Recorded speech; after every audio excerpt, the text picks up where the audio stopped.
Grainline is very important when considering how to cut your patches.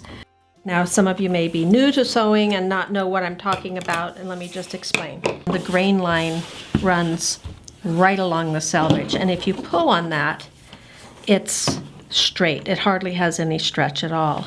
That's the straight grain of the fabric. If I pull this sideways, I do get a little bit of stretch, and that's the cross grain.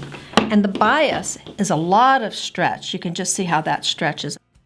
You always want to try to assure that you have either the cross or straight grain running along the outside edge of your block. If you have bias edges, what happens is your block will get some distortion. So, for instance, you've got to pay attention to how you cut your triangles, such as here's A and here's B. A has two sides that must be on the straight or cross grain, while B has the one long side.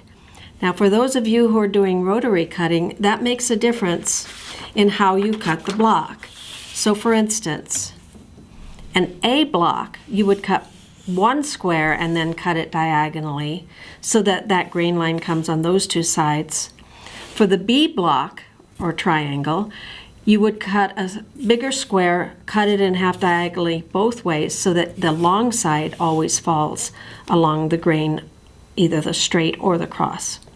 When you're working with curved pieces, once again, such as a drunkard's path, you want the straight grain to be along this edge that's going to be at the outside of the block, and the bias on the curved pieces in this way, and that's going to allow you to be able to get those curved pieces to fit together better.